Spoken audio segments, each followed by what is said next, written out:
आप सब लोग यहाँ क्यों आए? आदित्य, हम सच जानने आए हैं। हम जानना चाहते हैं कि उस रात पार्टी में असल में हुआ क्या था। जो सच है मैं बता चुका हूं। इसके अलावा मेरे पास कुछ और नहीं है बताने को। जो सब जानते वही मैं जानता हूं। सच।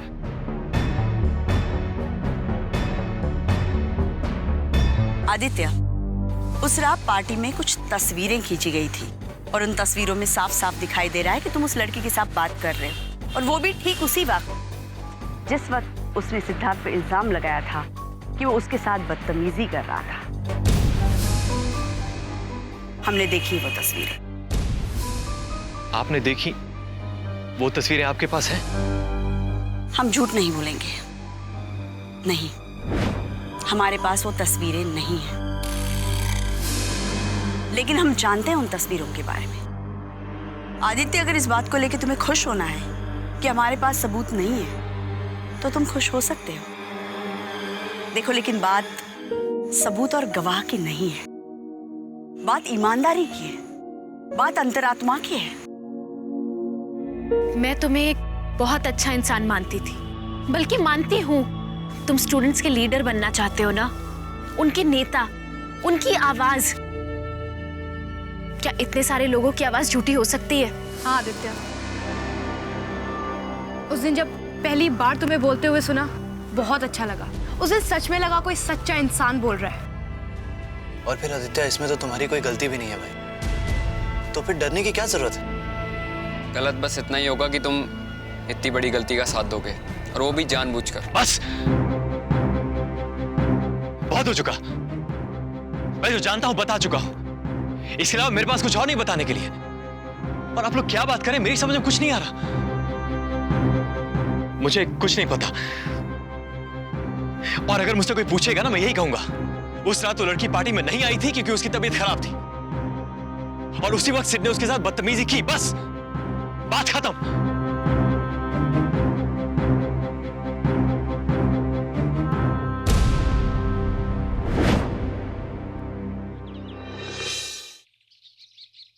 बड़ी मर्डर मिस्ट्री यानी आरुषि हत्याकांड में मंगलवार को गाजियाबाद की विशेष सीबीआई अदालत के बाहर आरुषि के पिता राजेश तालवार पे हुआ एक जानलेवा हमला।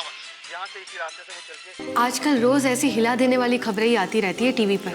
और मुझे तो दुख इस बात का होता है कि ज्यादातर खबरें इन जवान बच्चों के बारे में होती हैं।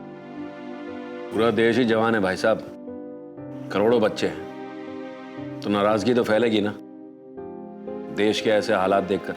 हाँ, और जोश और कुछ करने का जज्बा तो जवानी में ही होता है ना। वैसे दोष हमारी पीढ़ी का है कि हमने इनके लिए दुनिया कुछ अच्छी नहीं बनाई ताकि ये लोग शांति से रह सके। बिल्कुल सही कह रहे हैं आप भाई साहब, और मुझे लगता है कि आने वाले दिनों में ऐसी और बहुत सारी चीजें होंगी। बच्चों का गुस्सा, कुछ करने के लिए इकट्ठा हो जाना, बदलाव की मांग। अब हमारे ही बच्चों को देख लीजिए ना। अरे पापा, हम जा रहे हैं। मम्मी पापा, उसको ऑल द बेस्ट तो बोल दो, आज इलेक्शन है। मेरी बहुत शुभकामनाएं तेरे साथ। अरे देखना, तुम ही जीतोगी। ऑल द बेस्ट बेटा। भगवान करे जो अच्छा है वही हो। All the best. थैंक्स। चले।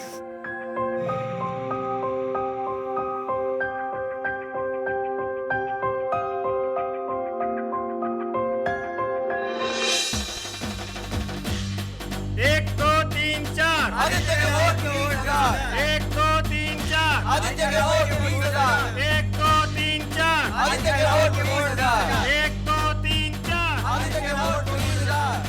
एक दो तीन चार आदित्य के वोट की इंतजार। एक दो तीन चार आदित्य के वोट की इंतजार। एक दो तीन चार आदित्य के वोट की इंतजार। ए भाई लोगों, तुम लोगों को पता है ना कि वोट किसको देना है?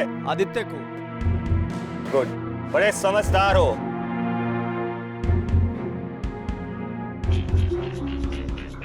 एक्सक्यूज मी, प्लीज रचना को वोट कीजिएगा। देखिए सुनिए, एक बार इसमें पढ़ तो लो कि रचना इलेक्शन जीतने के बाद क्या क्या करेगी। प्लीज प्लीज एक बार पढ़ तो लो यार। एक्सक्यूज मी, रचना को वोट कीजिएगा प्लीज। ये रचना का चुनाव है, प्लीज उसे अपने पास ही रखो, फालतू समय नहीं है मेरे पास। हिम्मत तो देखो, इतना सब कुछ होने के बाद भी आ गई चुनाव में। चलो। रचना, तू चिंता मत कर, हमें इन सब की बात नहीं सुननी है ना, ये सच नहीं जानते हैं ना। तो एक्सक्यूज मी। रचना को कौन वोट देगा? पागल है क्या? उसको खुद ही पता नहीं वो कैसी है। और क्या, कितना कुछ सुन चुके हैं उसके बारे में। अब तो नहीं यार, अखबार में जो भी आता है अगर सब सच मानने लगेंगे तो बर्बाद हो जाएंगे। अरे मुझे तो लगता है वो जो कुछ कह रही है उसमें भी सच हो सकता है। रहने दे, कुछ भी होता है वो। और जो भी हो, आदित्य के बारे में सब जानते हैं कि अच्छा लड़का है, बंदा नेक है।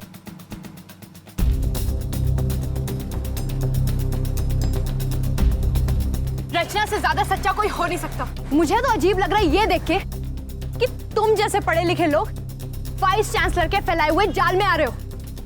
अरे तुमसे कोई बात कर रहा है क्या? मुझसे नहीं कर रहे, लेकिन रचना के बारे में तो कर रहे हो ना। अनु, चल यहाँ से। चुनाव के रूल के हिसाब से हम किसी से भी झगड़ा नहीं कर सकते, और हम अपनी बात जबरदस्ती किसी से मनवाना नहीं चाहते। लेकिन रचना, अनु, बेकार में पंगा लेने का कोई फायदा नहीं है। सॉरी।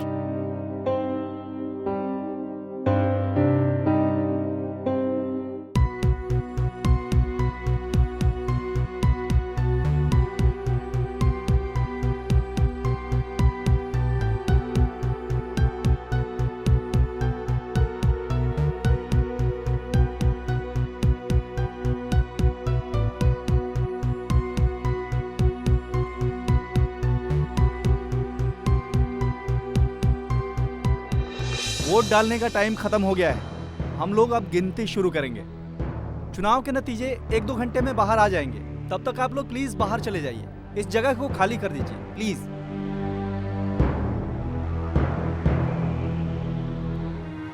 मैं भी आती हूँ।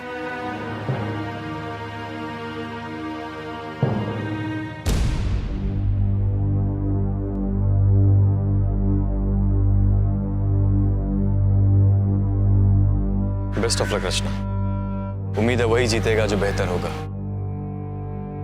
वैसे बहुत सारे स्टूडेंट्स हैं आज वोट देने के लिए। मुझे तो लगता है कि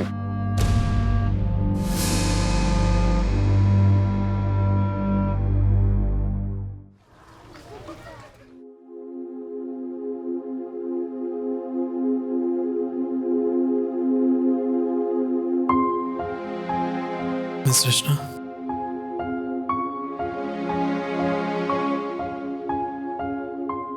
रुकिए ना।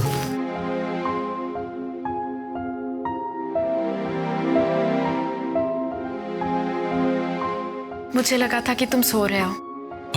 नहीं, बस वो यूं ही। आप यहाँ मिस रचना? मतलब आज तो चुनाव है और हम सोचे थे कि आप। हाँ, वोटिंग खत्म हो चुकी है, गिनती चालू है। हमें पूरा भरोसा है कि आप ही जीतेंगी। क्या हुआ मिस रचना? क्या हुआ? इतनी परेशान से क्यों लग रही हैं आप? सिड, कोई क्या करे जब उसे सच पता हो, दिख भी रहा हो और उस तक हाथ ना पहुंचे। मेरा सच किसी और के हाथों में दबा हो और कोई मदद भी ना करे। सिड, तुम ऐसी जगह में क्या करोगे? जो सच छुपा रहा है या जो मदद कर सकता है, उसको तब तक मनाने की कोशिश करता रहूंगा कि जब तक वो मान ना जाए। सिड, लोग बहुत स्वार्थी हैं, कितना भी समझा लो नहीं समझते। हम और कर भी क्या सकते हैं, और फिर कोशिश भी एक हद तक ही कर सकते हैं। उसके बाद तो दरअसल अभी सच सामने आने का वक्त नहीं आया। सच का कोई वक्त नहीं होता है, हर वक्त सच का ही वक्त होता है। और अगर अब हम सच का इंतजार करेंगे तो जो बचा कुचा मतलब है ना, वो भी नहीं रहेगा। और अगर जबरदस्ती सच को सामने लाने की कोशिश की करोगे उसका मतलब खो ही देंगे हम। ये बात तुम कह रहे हो? तुम ही कहा करते थे ना कि अगर लोग तुम्हारी आवाज नहीं सुनते तो जोर से चिल्लाओ। कहते थे हम मिस रचना, लेकिन हम ये नहीं चाहते कि आप अपनी जान जोखिम में डालें। आपकी तबीयत ठीक नहीं लग रही है, आपको आराम की सख्त जरूरत है। इतना कुछ हो गया है और मुझे आराम करना चाहिए। तुम्हें अंदाजा है कितने लोग मारे जा चुके हैं और तुम कह रहे हो कि मुझे खुद को आराम देना चाहिए।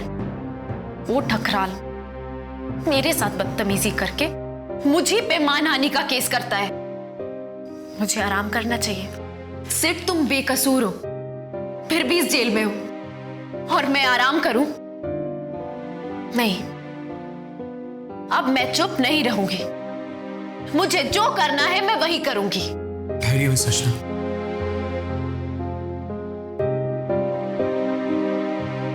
मिस रचना, जल्दबाजी में ऐसा कुछ भी मत कीजिएगा कि जो गलत हो। अरे ये क्या हो गया आपको? हमें देखिए, बताइए क्या हुआ आपको? हाँ, आप इतना परेशान क्यों लग रही हैं? अरे बताइए तो सही, हुआ क्या है? हमें पूरा भरोसा है आप पर कि आप जो भी कुछ करेंगी सोच समझ के ठंडे दिमाग से करें। नहीं सर, अब मैं चुप नहीं रह सकती। बहुत इंतजार किया है मैंने, हर चीज के लिए इंतजार किया है। अब सोचने का समय खत्म हो चुका है। लेकिन क्यों?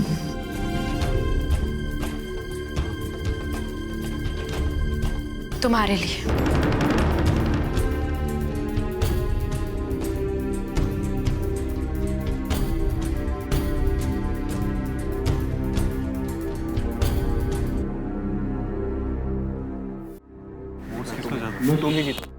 देखा आएगा, सब हो जाएगा, फिर बढ़िया हो जाएगा।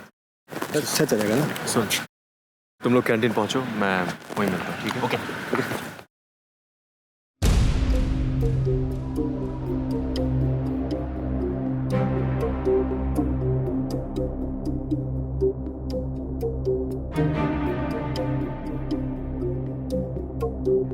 देखो रचना, मैं तुम्हें पहले ही बता चुका हूं, मुझे कुछ नहीं पता। तो तुम मुझे इस तरह चोरों की तरह घूरना बंद करो। जब तुमने कुछ गलत किया ही नहीं है तो तुम्हें घूरने से दिक्कत क्या है? दिक्कत है, तुम मुझे ऐसे लगातार घूर के एहसास करा रहे हो जैसे मैंने कुछ गलत किया हो, मेरा कोई कसूर हो, जबकि ऐसा है नहीं रचना। आदित्य, मैं जानती हूँ कि तुम्हें सच पता है। ये भी जानती हूँ मैं कि तुम हमेशा यही कहते रहोगे कि तुम्हें कुछ नहीं पता। इसलिए मैं सब खत्म करने आई हूँ। क्या मतलब? क्या ये? नींद की दवाई है। अगर मैंने ज्यादा ले ली तो मर भी सकती हूँ, और ये मैं ले लूंगी। ये क्या कह रही हो तुम? क्यों? अगर आधे घंटे के अंदर अंदर यहाँ सबके सामने तुमने कबूल नहीं किया, सबको सच नहीं बताया, तो मैं ये ले लूंगी। तुम ऐसा नहीं कर सकती। तुम ब्लैकमेल कर रही हो मुझे? हाँ? नहीं नहीं आदित्य, बिल्कुल नहीं। ब्लैकमेल नहीं कर रही हूं मैं तो सच बोल रही हूं, सिर्फ सच। और मैं बहुत अच्छी तरह से जानती हूं कि तुमको सच पता है, बस तुम बता नहीं रहे हो। मैं किसी को नहीं बताऊंगी, तुम बताओगे। और अगर तुम नहीं बताओगे तो भी कोई बात नहीं,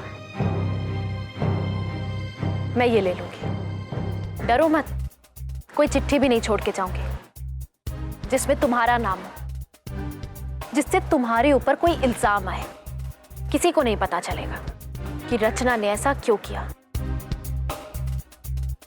सिर्फ तुमको याद रहेगा जिंदगी भर कि मैं इसलिए मर गई क्योंकि तुम्हारे अंदर जरा सी भी हिम्मत नहीं थी सच बोलने की, और फिर ये नया सच छुपाते रहना तुम जिंदगी भर।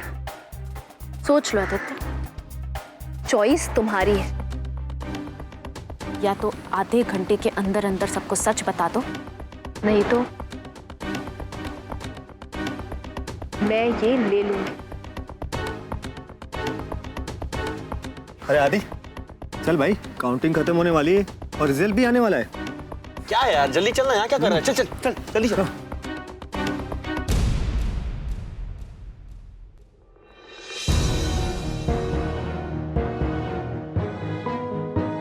चाल चल रही है ना तू, उसे उल्लू बना रही थी ना। कुछ होगा क्या इससे? चाल नहीं है। क्या सच बोल रही थी तू? रचना, तू पागल हो गई है क्या? तेरा दिमाग खराब हो गया है? छोटी छोटी बातों पे तू हद पार कर देती है। क्या हुआ क्या है तुझे? छोटी सी बात लगती है ये तुझे? इतनी बड़ी भी नहीं है कि तू जहर खाने की बात करे। शुरू में ना सब छोटा ही लगता है। ये आदित्य, ये आगे जाके ठकराल बन जाएगा। तुझे नहीं लगता कि इसको सच का मोल पता होना चाहिए? मुझे भी शुरू में सबने यही कहा था, छोटी सी बात है ये तो। ठकराल ने हाथ लगा भी दिया तो इतना क्या बड़ा हो गया, इतना क्या शोर मचाना उस बात पे। लेकिन अन्नू, तू मुझे बता, थी क्या वो छोटी सी बात? अन्नू, रह गई क्या वो छोटी सी बात? तुझे तो पता है ना कितने लोगों की जाने गई है इसमें। अन्नू, कुछ छोटी बात नहीं होती है, फर्क पड़ता है, एक एक चीज से फर्क पड़ता है।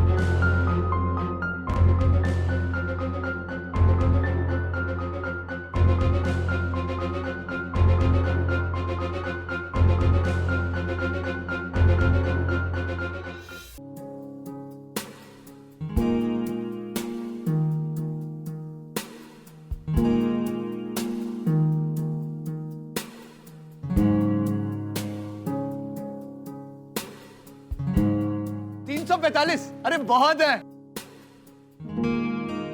हम ही जीतेंगे। पहली बार में 345। अब बस आदित्य के इससे ज्यादा नहीं होने चाहिए यार। अरे 200 कुछ है, हम लोग जीत गए।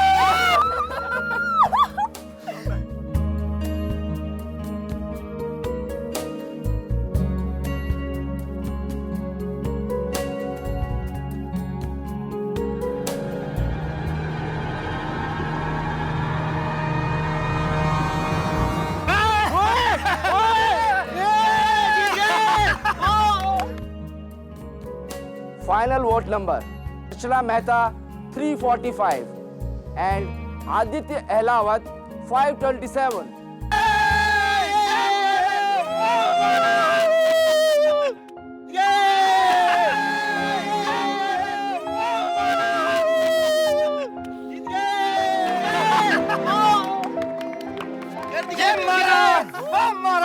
आदित्य ने मैदान मारा, हाथी घोड़ा पाल की, वोट मिली हर साल की। आदित्य अहलावत, वाह भाई वाह। आदित्य अहलावत, वाह भाई वाह। आदित्य अहलावत, वाह भाई वाह। आदित्य अहलावत, आगे आओ और कुछ 2-4 शब्द अपने स्टूडेंट्स के लिए भी बोल दो। अरे चल चल चल यार, चल कम ऑन, चल चल कम।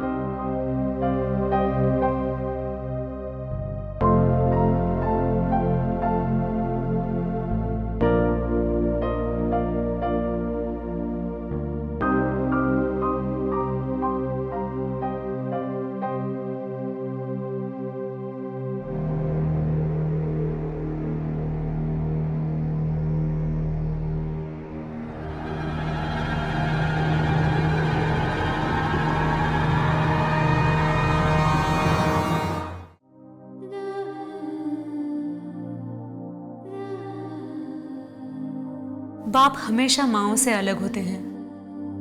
वो हमेशा बेटियों की चिंता करते रहते हैं और वीरेंद्र के साथ तो इस मुश्किल समय में मैं भी नहीं हूं। वीरेंद्र हमेशा से ही बच्चों को इस शहर में ऐसे माहौल में बड़ा करने को लेकर थोड़ा परेशान रहते थे और उनका डर सच हो गया। एक बार जब हमारा एक भी डर सच में बदल जाए तो फिर खुद को विश्वास दिलाना मुश्किल होता है कि आज जिस चीज से डर रहे हैं वो भी कल सच नहीं हो जाए। और वो कल कब आएगा, इसके इंतजार में एक और डर का दरवाजा खुल जाता है। और इस वक्त वीरेंद्र का सबसे बड़ा डर है कि कि रचना हर दिशा से खुद को जला रही है। वीरेंद्र को डर है कि रचना टूट के बिखर जाएगी। उसे अपनी बेटी के खो जाने का डर है, और ये मैं भी समझ सकती हूं। क्या अब बात बहुत आगे जा चुकी है? क्या हम रचना को खो चुके हैं?